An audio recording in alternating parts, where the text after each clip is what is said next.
El tema de Andorra fue una movida aquí en España. El tema de los youtubers yendo hacia Andorra es un rollo, porque se han mezclado muchas cosas. Desde hace unos años para aquí, los nacionalismos es como que están pegando más fuerte de lo que pegaban antes en España, ¿no? Hay mucho patriotismo por yo soy español, hay mucha gente que ve mal ese patriotismo, hay un montón de movidas por ese lado, el tema de la independencia de Cataluña y demás, y es algo que está ahí presente, ¿no? Es algo que está ahí presente en la sociedad y que, bueno. Por otro lado, tenemos el tema de esta nueva profesión que decíamos antes, de que está creciendo una nueva profesión que son los creadores de contenido, a la que nadie le presta atención y van un poco a su bola y que no hay gente, no hay una estructura detrás. Y claro, vas juntando todos esos factores y el impacto que esto tiene en la juventud y que es una profesión que muchos jóvenes se quieren meter, y luego hay que agregarle también que dentro de lo que es todo el contexto de la pandemia, mucha gente se quedó sin trabajo y encontró un hueco dentro de la creación de contenido y vieron que en Twitch se puede sacar un dinero y que en YouTube se puede sacar un dinero y descubrieron nuevas movidas y tal y cual. Y la explosión de nuevos creadores y que mucha gente se enterará de que existen nuevos creadores de contenido. O sea, tenemos todos estos factores aquí en el medio. Y entonces saltó la polémica cuando el Rubius anunció que se mudaba a Andorra. ¿Por qué el Rubius se muda a Andorra? El Rubius, para empezar, es un fulano que es migrante, es de familia creo que noruega, el tipo, y vivía él aquí en España. Y aquí en España tenía sus colegas y tenía su familia. Y por lo que él ha contado, pues su madre se ha mudado de vuelta a Noruega, él se quedó solo aquí, todos sus colegas, la gente íntima con la que él se movía, también se fue a Andorra y él se quedó viviendo aquí en España. Pero a mayores, el Rubius también es conocido en España por ser increíblemente acosado. Es un fulano que es muy acosado. Si buscáis en YouTube vais a encontrar vídeos de gente a la que le ha parecido muy gracioso esconderse en una caja, hacerse pasar por un paquete rollo Amazon o alguna mierda así y meterse dentro de su casa. Es un fulano que ha llegado a vivir con una situación de estar siempre con las persianas bajadas por el nivel de acoso que recibe. Y esto no es un secreto, esto es algo súper conocido a nivel de España. Y por otro lado, reitero, esta profesión no está regulada. No está regulada de ninguna manera y tú cuando de golpe empiezas a recibir miles de euros al mes a nombre de Google, el gobierno dice qué chanchullo raro estás haciendo aquí, cómo de publicidad estás gastando e ingresando tanto dinero. Porque bueno, una empresa de normal y corriente, quiero decir, tiene unos ingresos y tiene unos gastos. En la creación de contenido esto es desproporcionado, porque no gastas tanto para lo mucho que puedes ingresar si estás en una posición tipo como la del Rubius. Entonces, a gente como él y muchos otros creadores de contenido, la hacienda pública le está detrás día sí, día también, en plan para que justifiquen de dónde sacan su dinero y por qué están ingresando tanto, y todo el rato presentando facturas y todo el rato presentando contratos y exigiéndole un montón de cosas. A todo esto súmale que tú en España, cuando te vas a dar de alta como trabajador autónomo, tienes que decir en qué epígrafe vas a estar. Es decir, tienes que decir a qué te vas a dedicar concretamente. Tienes que decir si te vas a dedicar a, por ejemplo, si vas a ser actor o vas a ser cualquier otra cosa, o si vas a ser un electricista. Y todos los trabajos tienen su categoría donde tienes que apuntarte. No hay ninguna categoría que sea válida para creador de contenido. Entonces, depende el gestor o el burócrata de turno que te vayas a encontrar, te van a decir, métete en producciones audiovisuales, o te van a decir, métete en marketing, o métete en cualquier movida. Pero ninguna se ajusta específicamente a creador de contenido y lo que hace un creador de contenido. Por lo cual hace que la hacienda pública persiga más a esta gente todavía, porque claro, cuando ven sus ingresos, sus gastos y la desproporción que hay, les van a cobrar impuestos y aún por encima no les queda claro de qué están trabajando, más se le pasa factura detrás. El Rubius quedó hasta la polla del acoso, quedó hasta la polla de estar siempre con el tema de Hacienda detrás, quedó hasta los cojones todo y aún por encima se sentía solo y dijo a tomar por el culo, me mudo a Andorra donde viven mis colegas y me voy a la mierda, que os jodan a todos. Y se marchó. Que conste, que yo lo estoy diciendo así por hacer un poco la gracia, pero realmente fue mucho más cordial todo y tampoco es que el tipo hizo bandera de nada, ni dijo me voy para evadir impuestos, ni me voy por nada por el estilo. No, el tipo dijo me voy a Andorra, en un directo sin más, un directo en el que estuve presente, de hecho que lo vi yo mismo y quiero aclarar esto porque ha habido muchos memes y directos y mucha gente diciendo lo que pasó en ese directo, pero pocos han estado viendo ese directo y tú ves ese directo, creo que ahora está el clip subido en YouTube en 1000 canales que lo podéis ver, pero fulano cuenta de una manera muy tranquila, muy de buen rollo entre su comunidad, que él se va a mudar a Andorra con su pareja y que se va a ir a vivir junto a su novia, ¿no? Hasta ahí normal.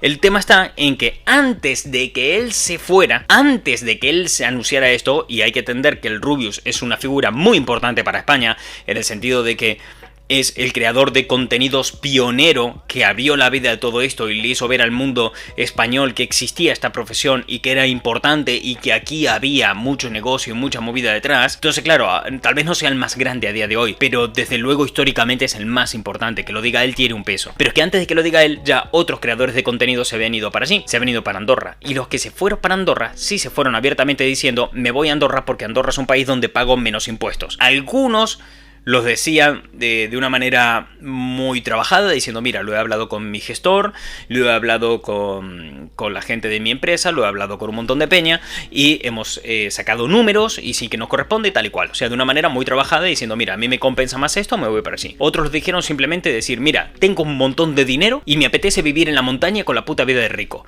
Y otros que lo dijeron cagándose en todo, diciendo: es que el gobierno nos cobra demasiados impuestos y... ¿sabes? Y rajando sin entender muy bien lo que es tener impuestos. Todo esto se fue acumulando, todo estaba detrás. Y cuando el Rubius anuncia que se va, sale el debate público, por un lado muy criticable porque genera mucha atención. O sea, cada vez que el Rubius abre la boca se generan muchos titulares. Vamos a hacer un rápido experimento. O sea, si ponemos Rubius y vamos a noticias, fijo que hay un montón de titulares. Rubius el Exmi sobre el... Mira, es que mira la cantidad de webs que hay hablando de noticias Rubius. Y es que en España pasa esto: cada vez que el Rubius abre la boca salen 1000 periódicos y webs hablando del asunto y demás. Entonces, claro, cuando el Rubius habló de que se iba a Andorra, pues fue dale, ya todo el mundo a tratar de este tema porque generaba mucha atención. Lo que genera mucha atención genera mucho dinero. Si eres una web, por los anuncios que pones en pantalla, y si eres la tele, por el tema de poner anuncios en la tele. El debate que surgió fue: por un lado, el tema de ¿qué imagen le estáis dando a los jóvenes? Le estáis diciendo a los jóvenes que no hay que pagar impuestos. Fue un poco el debate que se trajo. No estoy diciendo que sea un debate lógico, ni estoy diciendo que sea un debate tal, sino el debate que se generó. Y recordemos que se genera porque esto llega al mainstream y llega a un público que no está familiarizado del todo con esto, que es algo increíblemente nuevo y que no entiende todo el mundo. Muchos de los que trabajan en este rostro de creadores de contenido tampoco lo están entendiendo. Entonces, esto generó atención, se hizo clickbait, se hizo titulares, se hizo cosas que llamaron la atención. Y el debate acabó en: ¿qué clase de influencia se le está dando a los jóvenes diciéndoles que esto no... de no pagar impuestos, pues tal?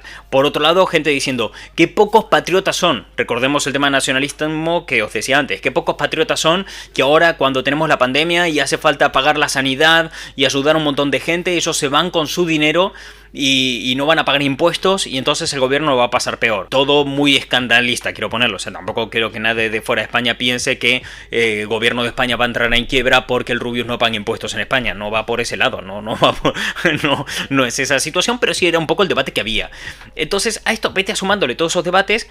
Y entonces llegó un punto en el que salió porque, bueno, un año antes había una creadora de contenidos aquí en España que se quejó de que o sea, ella se queda en España, ella paga impuestos en España, pero se quejaba de que Hacienda le cobraba demasiado.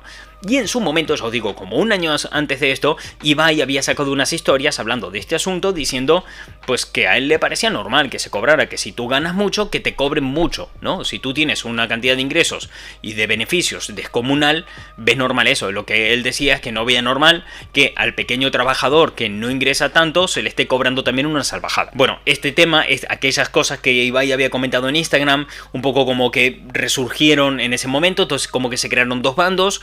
La prensa tradicional puso a Ibai en el foco de atención como el representante del quedarse en España y pagar impuestos, y a Digref y al Rubius, que Digref vive en Andorra, los pusieron como los que viven allí y están evadiendo impuestos y el ejemplo. Y por el medio pasaron todo tipo de cosas. La televisión, claro, estaba ingresando mucho dinero, le estaba yendo muy bien con esto.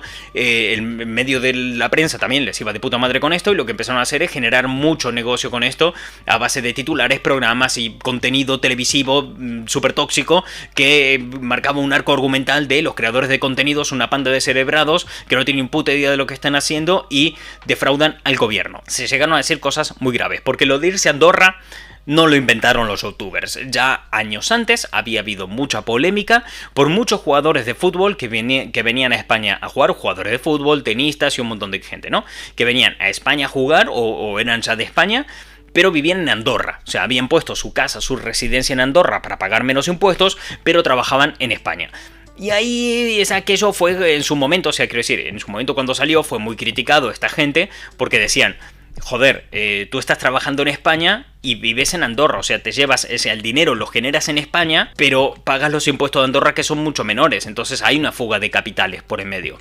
Pero cosa que no pasa con los creadores de contenido. Los creadores de contenido generan su dinero en Andorra, viven en Andorra, pagan impuestos en Andorra. ¿Qué diferencia había entre todo aquello y lo actual? Pues bien, la diferencia está en que los creadores de contenido que se fueron a Andorra dijeron, nos vamos a Andorra, vamos a pagar menos impuestos. O sea, fueron de cara con todo el tema. Y esto fue muy criticado. Esto fue muy criticado. Incluso podéis encontrar en YouTube fácilmente vídeos donde hay gente que ha dicho que por lo menos los de antes, los deportistas y los periodistas de antes y todo, y las empresas y demás, tenían la decencia de callarse la boca o mentir y decir que, pues, yo vivo en Andorra y punto, pero que estos son por encima, van con total impunidad, de frente y sin ningún sentimiento de culpa. Y sé que puede parecer algo estúpido, a mí me lo parece, pero se les ha criticado a los creadores de contenido por ir de frente. O sea, puedo entender que critiques el tema de que no quieran pagar impuestos y puedo entender que critiques su discurso, pero que se les critique por ir de frente es muy hardcore. Hubo una guerra abierta entre creadores de contenido y televisión, la televisión llegando a decir cosas tan bestias como esta, o llamándoles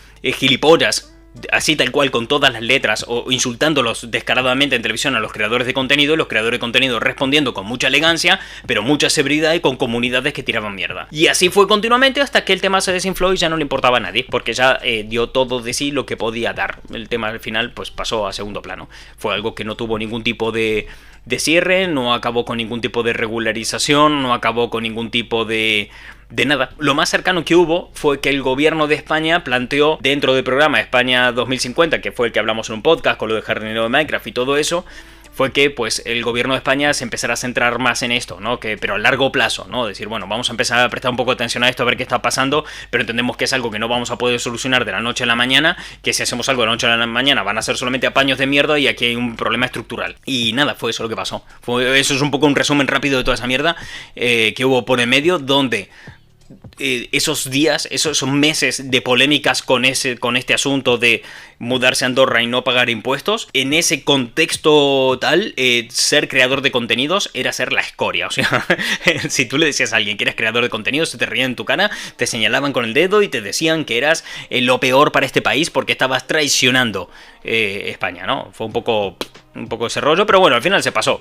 como todo. O sea, las cosas en un día son tendencia y al día siguiente no, y lo que hoy llama la atención mañana ya no, y es otra cosa, y la gente pues ya se deja preocupar por esos temas. Un poco la idea que quedó en la sociedad fue que los creadores de contenido son la mierda, pero a veces no, porque está Ibai como ejemplo de que a veces no lo son.